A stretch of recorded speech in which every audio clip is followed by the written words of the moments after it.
My name is Wren Sutter. I am 33 years old, and for most of my life, my family had a very simple way of describing me. I was the one who got nothing. Not in a cruel way, they would tell you. Not if you asked them directly. They would say it was just a fact, the way you'd say someone was left-handed or allergic to shellfish.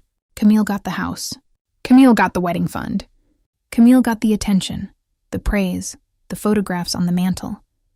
And I got nothing, because nothing was, in their minds, exactly what I deserved. 4 months ago, I stood in my grandmother's front yard, in the same clearing where I used to bottle feed orphaned lambs at 6 years old, and I listened to my sister introduce me to a room full of relatives with a single sentence. "This is Wren," she said, smiling the smile she'd been perfecting since she was 17. "She's the one who got nothing," 30 people laughed. Not cruelly. Comfortably. Like it was a fact they'd all agreed on a long time ago and never bothered to revisit. What none of them knew was that the man standing quietly beside me, holding a slim leather folder under one arm, was not my plus one. He was not a coworker or a friend I'd brought along for moral support. He was an estate attorney named Elias Whitmore, and in about 11 minutes, he was going to read them a document that would take the floor out from under every single person in that yard. If you have ever been the family member everyone assumed didn't matter, stay until the end of this one. I think you'll understand exactly what that yard felt like. And if you're new here, hit subscribe, because we tell stories like this every week, stories about the ones who got overlooked, and what happens when the truth finally gets read out loud. I was 7 the first time I understood that my grandmother's farm was the only place in the world where I wasn't invisible. My grandmother, Eleanor Sutter, ran a modest animal rescue on 11 acres outside a town so small it didn't have its own zip code. Goats with broken legs, barn owls with clipped wings, a 3-legged dog named Cabbage who lived to be 16. She never made money from it. She barely broke even most years. But every summer, starting the year I turned 6, my parents dropped me off at her gate for 8 weeks while they took Camille to dance intensives and pageant coaching 2 states away. I want to be clear about something. I didn't resent the farm. I loved it there. My grandmother taught me how to set a splint on a chicken's leg before I could do long division. But I noticed even then the way my mother said the word "just" when she dropped me off. "She'll just be here with your mother for the summer." Just, like it was a placeholder. Like I was being stored somewhere convenient, while the real family business happened elsewhere. My sister Camille is 2 years older than me, and from the time she could walk, she was the reason my mother, Renata, got out of bed with purpose. Camille was going to be someone. That was the phrase, repeated so often in our house it may as well have been carved into the doorframe. Camille is going to be someone. The unspoken second half of that sentence, the part nobody ever said out loud but everyone understood, was that I already knew who I was going to be. Nobody. At Camille's 9th birthday, my mother rented a hall and hired a woman to do face painting for 40 children. At my 9th birthday, 3 weeks later, my mother handed me a store-bought cake with Camille's leftover balloons from her party still deflating in the corner of the kitchen and said, "We can't do 2 big parties in 1 month. Wren, be reasonable. I was 9 years old. I did not know what being reasonable meant yet. I only knew that reasonable in our house was a word that only ever applied to me." By the time I was 12, the family photo wall in our living room told the same story the birthdays did. My mother updated it every Christmas, replacing old school portraits with new ones, always centered around Camille. I counted them once, the way children count things that hurt them, quietly and obsessively. 19 photographs of Camille, 4 of me. In 2 of the 4, I was standing slightly behind someone else, my face partially blocked, as if even the camera had absorbed the family's opinion of where I belonged in the frame. My grandmother was the only person who ever seemed to notice. Every summer when I came back to the farm, she would ask me the same question first. Before hello, before how was your year? "Did anybody take your picture this year, Rennie?" And when I told her no, she would walk into the barn office, come back with an old film camera, and take 12 photographs of me in a single afternoon.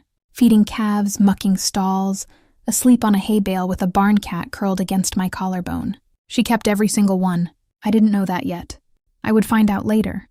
And it would break something open in me that I'd spent 20 years keeping shut. There is one memory from that stretch of my childhood I still return to more than any other. I was 11, and I'd spent 3 months building a project for the regional science fair. A working model demonstrating how a cow's 4-chambered stomach digests grass, glued together out of balloons and tubing and an old fish tank pump I'd found in my grandmother's shed. I won second place in the entire county. My mother did not attend, because Camille had a dance recital scheduled for the same evening, 2 towns over, and my mother told me, with what I now recognize as genuine confusion at the question, well, obviously I have to be where Camille needs me. My grandmother drove 90 minutes each way to be there instead. Sat in a folding chair in a middle school gymnasium with a ribbon-cutting scissors clenched in her purse, in case, as she put it, somebody needed to cut a ribbon and nobody thought to bring one, and afterward bought me a milkshake and told me, without a trace of exaggeration in her voice, that she thought I might be the smartest person in our entire family. I believed her. I don't think anyone else in that family would have said the same thing about me, then or for another 20 years. People assume favoritism is abstract, a vague feeling you can't quite point to. It wasn't abstract in my house. It was arithmetic. When Camille turned 18, my parents opened a wedding fund for her. $82,000, accumulated over 16 years of monthly deposits, for a wedding that hadn't been proposed yet, for a fiancé who didn't exist. When I turned 18 and told my parents I wanted to study veterinary medicine, my mother told me, almost apologetically, that there simply wasn't anything set aside for me. "We didn't think you'd need it the same way," she said. I asked her what that meant. She didn't answer. I took out loans instead, and it took me 11 years to pay them off. When Camille got married at 26, my parents paid for the venue, the catering, the photographer, and a honeymoon in Portugal. The total, I found out years later from an offhand comment my mother made at a dinner, came to just under $110,000. I attended that wedding as a bridesmaid in a dress I paid for myself, and gave a toast that my mother edited beforehand because, in her words, "We don't need you making it about you. I want to give you the numbers that matter most, because I think they explain everything better than my feelings ever could." Over 12 consecutive summers, I worked unpaid at my grandmother's rescue, roughly 900 hours a summer by my own rough count. Over 10,000 hours across my childhood and 20s combined, caring for animals nobody else wanted. In that same stretch of years, Camille visited the farm 4 times. 4. She once told a cousin at a barbecue that she found the smell kind of a lot. When my grandmother's hip gave out 3 years ago and she needed help managing the property, I drove 4 hours each way, every other weekend for 18 months. To help her feed animals, manage vet visits, and keep the rescue's paperwork in order so the county wouldn't shut it down.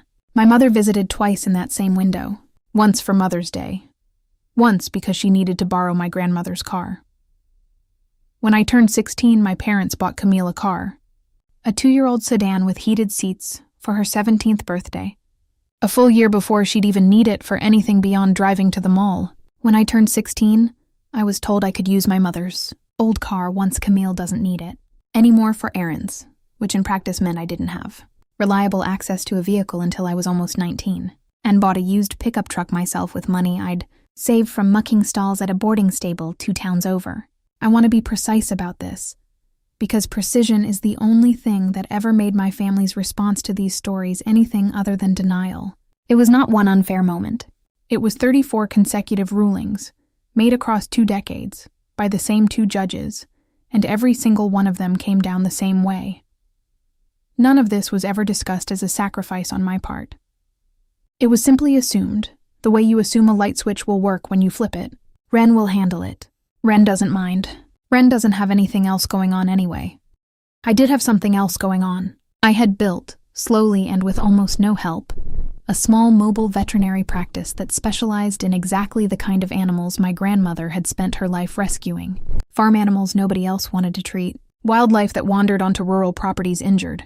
By the time I was 30, I had a modest but steady client base across 3 counties, and a reputation, quiet but real, as the vet who'd drive out at midnight for a lambing gone wrong. My family never asked about any of it. At a Thanksgiving 2 years before the will was read, I mentioned that I'd been asked to consult on a wildlife rehabilitation grant for the state. My mother's response verbatim was, "That's nice. Camille and Derek just put an offer in on a lake house." Nobody at that table asked a single follow-up question about the grant. I didn't bring it up again. My father, Walter, is a quiet man. He has been quiet for as long as I can remember, and for most of my life I mistook his silence for agreement. I thought he simply didn't disagree with the way things were divided in our house. I was wrong, and I found out I was wrong 8 months before my grandmother died. In a moment, I still think about more than almost any other memory I have. I had driven to my parents' house to pick up a saddle my grandmother had asked me to bring back to the farm. My father was in the garage, reorganizing a filing cabinet that hadn't been touched in years. When I walked in, he was holding a manila folder, thick, held shut with a rubber band that had gone brittle with age. He saw me and, for a moment, looked like he'd been caught doing something he wasn't sure he was allowed to do. "You should have this eventually," he said, and handed it to me. Inside were 17 years of photographs. My grandmother's photographs. The ones she'd taken every summer, printed at the drugstore in town and mailed to my father because, as a note clipped to the top explained in her handwriting, someone in this family should keep a record of who Wren actually is. There were pictures of me setting a goat's broken leg at 9. Pictures of me graduating veterinary school, my grandmother in the second row, beaming, a photo my mother had not attended to take herself. Pictures of my very first house call, my hand on the flank of a colicking horse at 2 a.m. My grandmother apparently having driven out just to photograph the moment because, as she'd written on the back, "First one, frame this someday." My father had never shown any of it to my mother. He told me that evening, his voice low, that he'd learned early in their marriage that bringing up anything that complicated her narrative about Camille led to weeks of tension he didn't have the energy to fight. So instead, quietly, without telling anyone, he had simply kept the receipts. Every photograph my grandmother sent, he filed away. He never said a word in my defense at any dinner table. But he had, in his own way, been building a case for 17 years, waiting, I think, for a day he wasn't even sure would come, when someone would finally need the evidence that I had been seen all along. I held that folder in my lap in his garage and cried for the first time in longer than I could remember. Not because I was sad, because I finally had proof. Physical, undeniable proof that at least 2 people in my family had never once believed the story everyone else told about me. I asked my father, that same evening, why he'd never said anything. Not once, in 25 years. Not even the small comments that might have chipped away at the narrative my mother and sister had built. He thought about it for a long moment before answering, turning a wrench over in his hands like he needed something to do with them while he found the words. "Your grandmother used to tell me that some fights aren't worth winning in the room where they start," he finally said. "She said the only way to really win them is to make sure the person on the other end has somewhere to land when the room finally changes its mind." I didn't fully understand what he meant that night. I understood it completely 4 months later, standing in my grandmother's yard, watching a lawyer named Elias Whitmore open a folder of his own. My grandmother died in March, quietly, in her sleep, in the farmhouse she'd lived in for 51 years. I got the call from my father at 6:40 in the morning and drove the 4 hours to the farm before the sun had fully risen, still in the same clothes I'd slept in. The funeral was small, exactly the way she would have wanted it, held in the same small chapel where she'd married my grandfather 56 years earlier. I gave the eulogy, mostly because nobody else volunteered, and my mother, when asked, said she wasn't sure she could get through it, which was, I think, the truest thing she said that entire week. I talked about the goats. I talked about the film camera. I did not talk about the family photo wall, or the birthdays, or the $82,000, because a funeral is not the place for arithmetic, and because, whatever else was true about my grandmother, she had never once made me feel like I needed to prove my worth to anyone standing in that room. For 2 weeks afterward, my family behaved the way families often do in the immediate wake of a loss. Gentler than usual, careful with each other. My mother hugged me at the reception, longer than she had in years, and told me my grandmother would have been proud of the eulogy. I almost believed something had shifted. I was wrong. It hadn't shifted. It had simply paused. The estate reading was scheduled for a Sunday afternoon, 4 weeks after the funeral, at the farmhouse itself. because my grandmother had specifically requested in her funeral instructions that the will be read there, in the kitchen, with the family gathered the way they used to gather for Sunday dinners decades ago. My mother took charge of the logistics immediately, the same way she'd always taken charge of anything involving an audience. She arranged folding chairs in the yard. She asked Camille to greet people at the gate. She assumed out loud, more than once in the weeks leading up to it, that the family lawyer, a man named Douglas Pruitt, who had handled minor legal matters for my parents for 20 years, would be the one reading the will. I knew something my mother didn't know, because 11 days before the reading, I had received a call from a law office 2 counties over, from a man named Elias Whitmore, who introduced himself as the attorney my grandmother had privately retained 14 months before her death to draft an updated will, one that superseded whatever version Douglas Pruitt believed was current.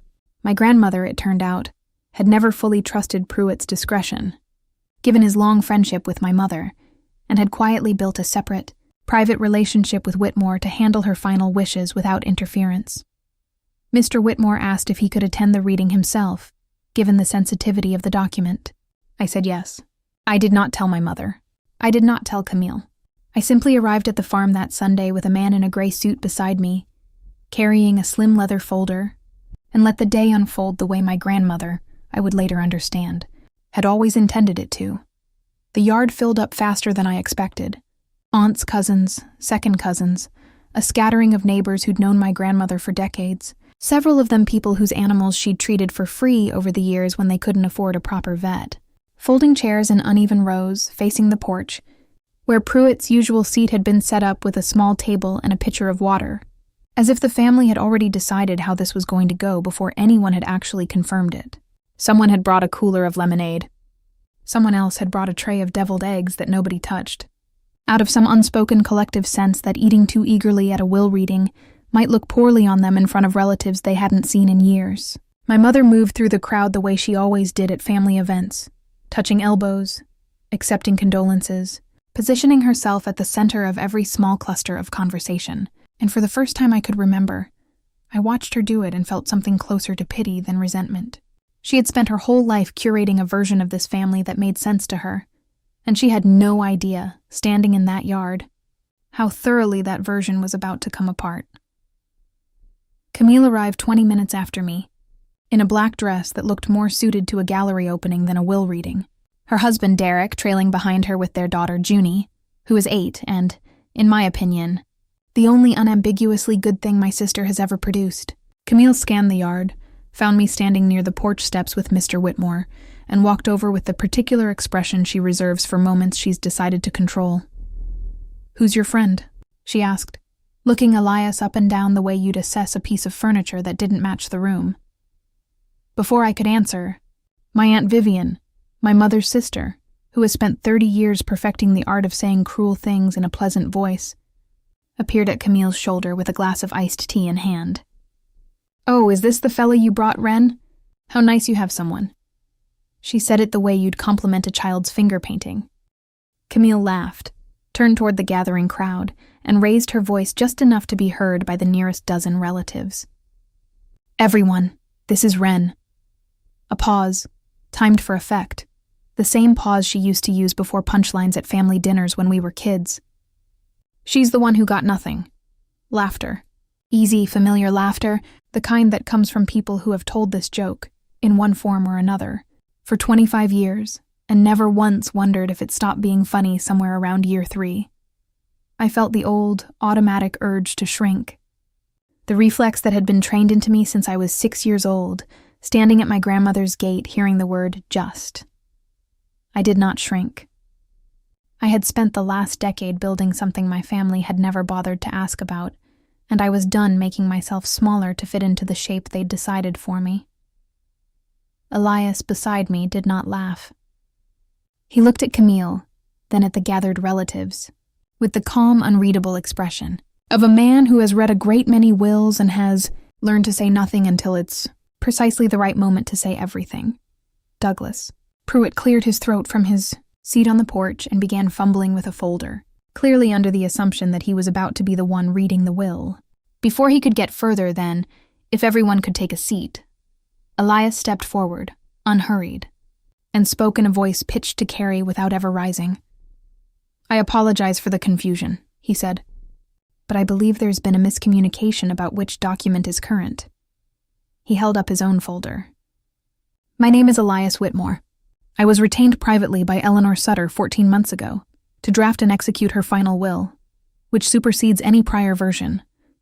I have the notarized original with me, along with the certificate of testamentary capacity from her physician, should anyone wish to review it."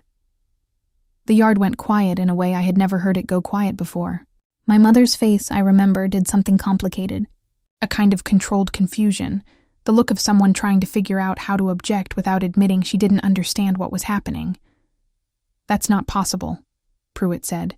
"I've handled Eleanor's affairs for her general legal matters, yes," Elias said, not unkindly. "This was a separate, private arrangement. I have documentation confirming she came to my office alone on 3 separate occasions, specifically because she wanted this, handled outside the family's usual channels." He let that sentence sit in the air for a moment, before continuing. "I assumed, given that Wren was aware of the appointment and brought me here today, that the family had at least been told a private will existed." Nobody said anything. My mother's mouth opened slightly. Camille's hand had gone still on Junie's shoulder. Elias opened the folder. He began to read. The document named me, specifically by full name, as sole heir to the farm property, its 11 acres, the farmhouse, and an endowment fund my grandmother had quietly built over the last decade, worth just over $340,000, earmarked specifically for the continuation of the rescue in perpetuity. He read the clause where my grandmother explained her reasoning in her own words, transcribed exactly as she dictated them. "I am leaving the farm and its endowment to my granddaughter Wren, who has spent more hours caring for this place and the animals in it than any other member of this family combined, and who never once asked me for anything in return. This is not a punishment to anyone else. It is simply the truth, finely written down."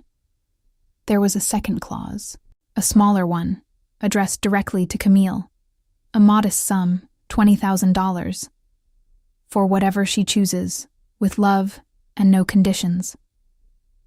My grandmother had not cut Camille out entirely.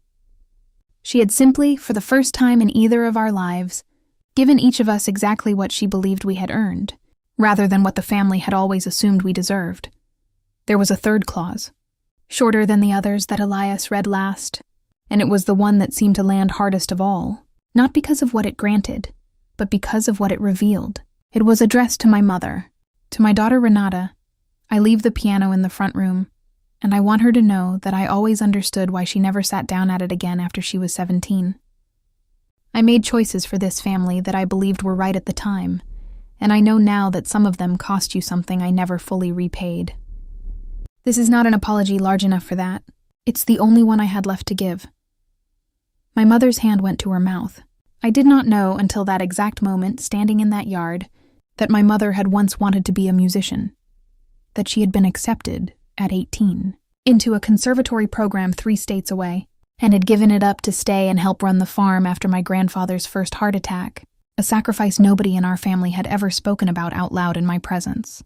I understood all at once, standing there, that my mother's whole life had been built around a version of usefulness she'd been forced to adopt before she was ready, and that somewhere along the way, she had decided the only way to survive that loss was to make sure her own children never had the chance to resent her the way I now suspected.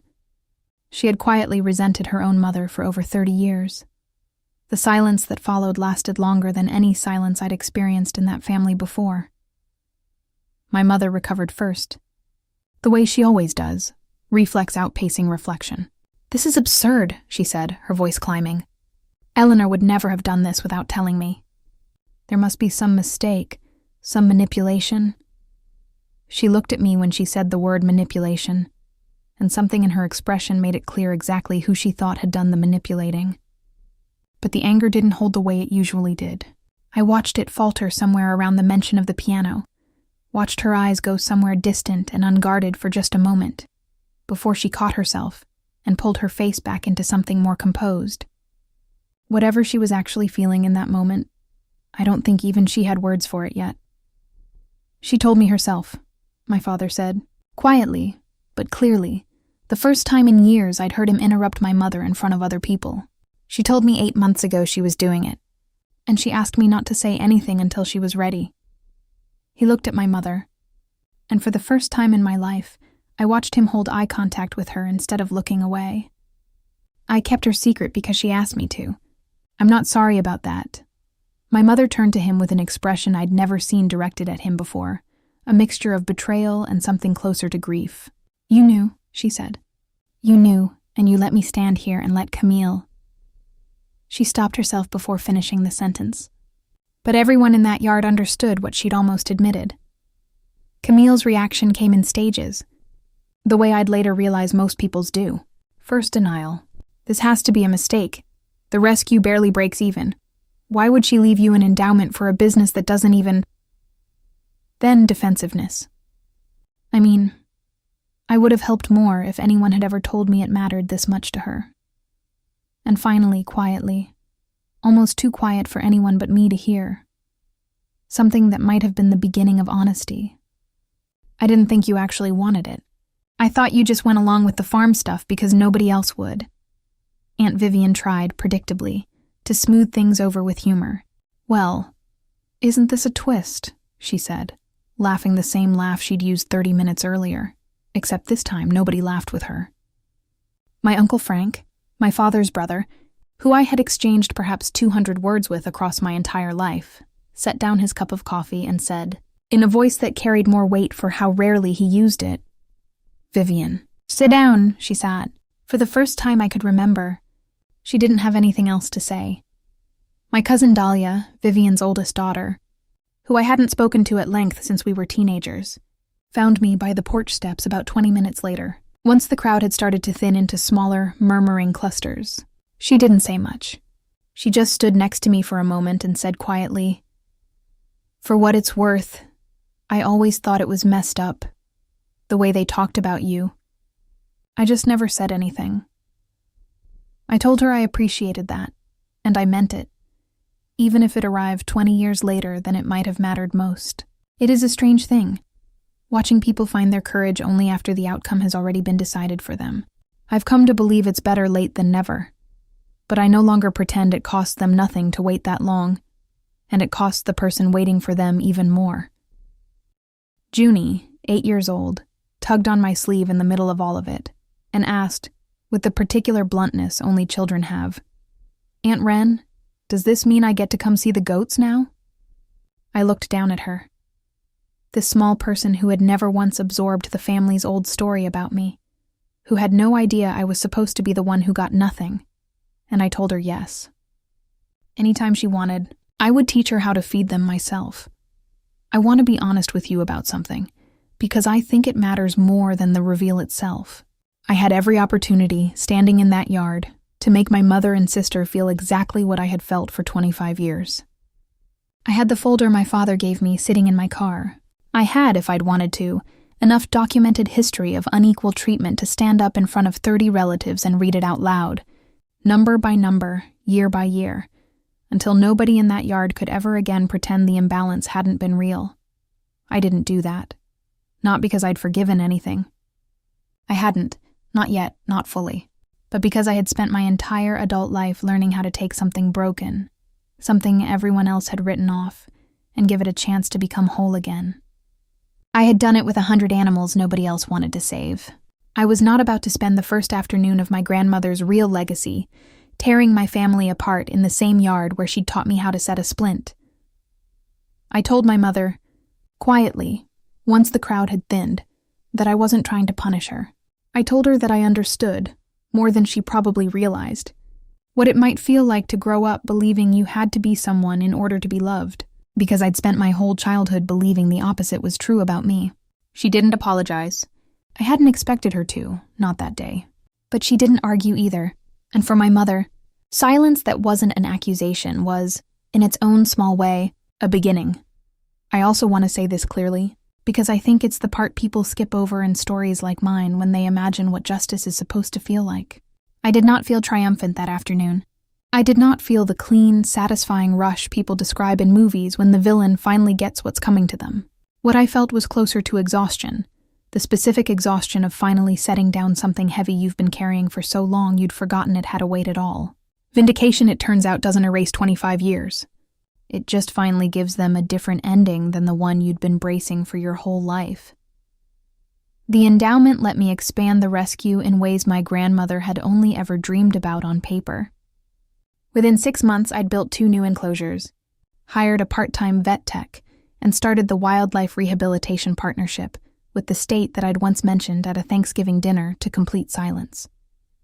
The local paper ran a small feature on the rescue's expansion in the fall. My father clipped it out and mailed it to me with a note that said only, "Should have started doing this years ago. Proud of you. Always was." Camille reached out twice in the months that followed.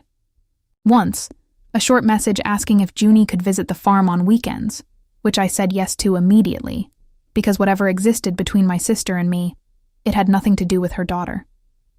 The second time, she called and, in a conversation that lasted 11 minutes and included more silences than words, told me she'd started seeing a therapist and that some of what had come up in those sessions had been harder to sit with than she expected.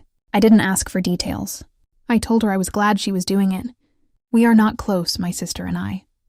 I don't know if we ever will be, but for the first time in either of our lives, there was nothing left unspoken standing between us. Just distance, honestly acknowledged, which is a different thing entirely from the distance built on pretending. My mother has not visited the farm since the reading. I don't know if she will. Aunt Vivian sent a card at Christmas. The first communication from her in 8 months, 3 sentences long, ending with, "I hope the animals are well." I read it twice, decided it was as close to an apology as I was ever going to get from her, and let it be enough. I did eventually ask my father about the piano. He told me my mother had it moved into her own living room within a week of the reading, something she hadn't done in over 30 years, and that some evenings now. He can hear her playing again through the kitchen wall, tentative at first, then a little less so. He said it without much commentary, the way he says most things, but I understood what he meant by telling me. Whatever else had broken that day in the yard, something else, something much older, had finally been allowed to start healing in its place. I don't know if my mother and I will ever be close in the way I once wished we could be, but I've stopped needing that particular wish to come true in order to feel at peace with the life I've built without her permission. There's a barn cat here at the rescue, an old orange Tom with one clouded eye, who showed up on the property 4 years ago half-starved and so feral nobody could get near him for the first 6 weeks. Everyone who saw him back then told me the same thing. Not worth the trouble. Too far gone. Put your time into an animal that'll actually make it. He's asleep on my porch railing most afternoons now, fat and unbothered, tracking the goats with his one good eye like he owns the place, which, in every way that matters, he does. I think about him sometimes when I think about the word my family used for me for 25 years. Nothing. As if a person, like an animal nobody wanted, could simply be written off as not worth the trouble, not worth the feeding, not worth the time it takes to earn their trust. My grandmother never believed that about a single living thing on this property, including me. She spent 51 years proving that the things everyone else gave up on were usually the things most worth saving, if somebody was just willing to stay long enough to find out. I was never the one who got nothing. I was simply the one nobody bothered to look at closely enough to see what I already had.